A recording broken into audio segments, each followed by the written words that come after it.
WomanlyWealthAcademy.com with Louise Ann Maurice. Welcome to the course. Let's dive right into training.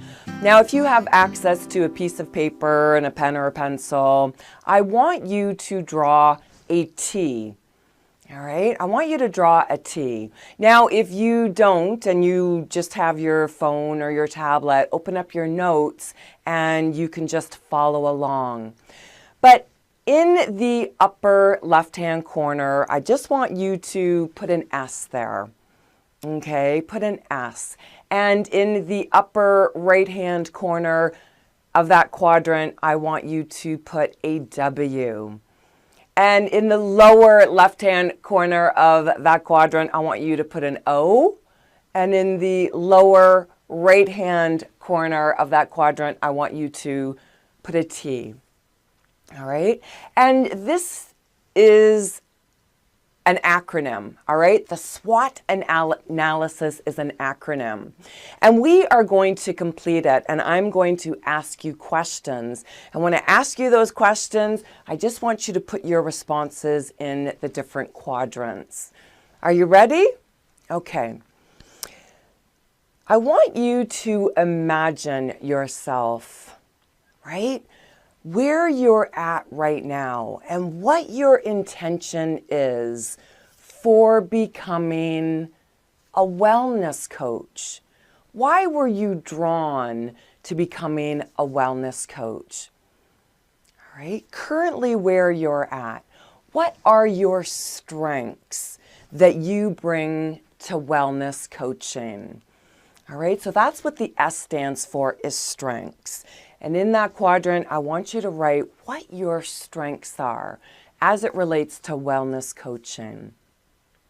All right? Is it certain skills that you have, maybe hard skills, maybe your background or your education is in nutrition, or maybe you're a personal trainer, or maybe you just have that strong desire and passion because you have gone through some things in your life and you've overcome them and you want to share that with people, right? So those are just a few ideas, but what are your strengths? All right, moving on. The W stands for weakness. All right, so what are your weaknesses as it relates to being a wellness coach? All right, maybe you don't have a background in nutrition or personal training, so you think that, yeah, that is a weakness. All right, what are some of your other weaknesses? Maybe you don't know the coaching process, right? You don't even know how to take your clients. You're passionate about wellness, and this is something that you want to achieve yourself, but you're not quite sure, right, how you move a client through the process, right? So make sure you include that in the weakness. All right, moving along. In the lower left-hand corner of that quadrant, I had you print an O, all right, and that stands for opportunities. All right, so what are some of the opportunities that you have for being a successful wellness coach? What are some of those opportunities? Are you naturally a people person so you can go out there and connect with people and share with them all of the benefits of holistic wellness? All right. An opportunity can be your passion as well. It can be your strength, but it can also be an opportunity, right? So an opportunity, yeah, you are so passionate about it and you light up a room when you walk in. An opportunity is the fact that you are a results role model. So you stand in confidence knowing that, yes, you have done that. You have struggled. You have made transformations in your life. Those are opportunities. All right, so write down some more opportunities that come to your mind. Maybe you are a great coach, right? You've done a lot of life coaching. Now you want to add wellness to that. And then in the bottom right-hand corner of the quadrant, you want to include the threats. That's what the T stands for, is threats. So what are some of the threats to you being successful as a wellness coach? Right? Do you find that the whole business side of it, maybe you're not comfortable with that? Maybe you don't even know how to enroll clients into your programs. How am I actually going to get clients? How am I going to market my wellness coaching? And again, I'm sharing with you a lot of insight that coaches have shared with me, right? Some of the threats that they find. They love wellness. They're so passionate about it. They want to get out there, but they don't know how to market. They don't know how to enroll their clients.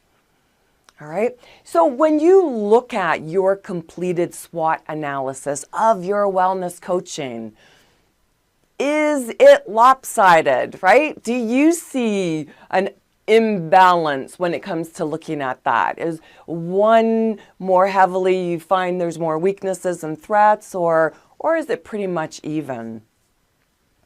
Well, I developed this course with your success in mind because you are going to really benefit from the step-by-step structure. And in this first section alone, we're going to go through how to connect with clients. I'm going to give you a simple framework to follow. And then you get the assessments, the results, right, that you can share with your clients. And the sessions are done for you, timed out, ready to use, have the questions. You get everything that you need, because I understand that sometimes those are the threats that are going to stop you from getting out there in the world. And I developed this program to exceed your expectations. If you've never met me before, my name's Louise Ann Maurice. I am the founder of Womanly Wealth Academy, but you may have also taken my courses through Empowerment Coach Academy, right? The life coaching certification programs that I offer. But Womanly Wealth Academy is something that is so near and dear to my heart because we live sometimes in a very masculine-driven world, and health and wellness is no exception to that, right? The boot camps and, just the prescriptions that get written out for all of these ailments, that this program, when applied and used, people just find that naturally their health and wellness comes to the surface, because holistic wellness isn't just about the body, right? The mind and the spirit. It is about those aspects and how they interact with every area of your client's life. Now, as we continue on, I'm going to be sharing with you how you actually can connect with clients. And I'm going to give you a simple framework to follow.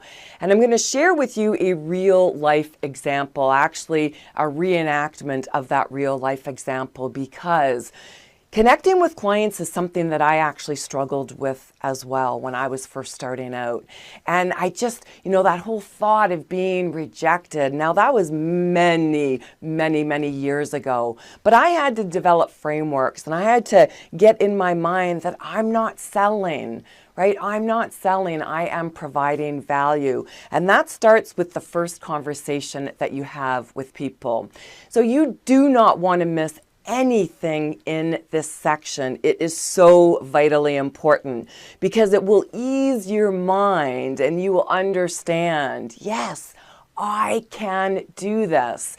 And especially if you felt that maybe that was some of your weaknesses and threats connecting with clients. Are you ready?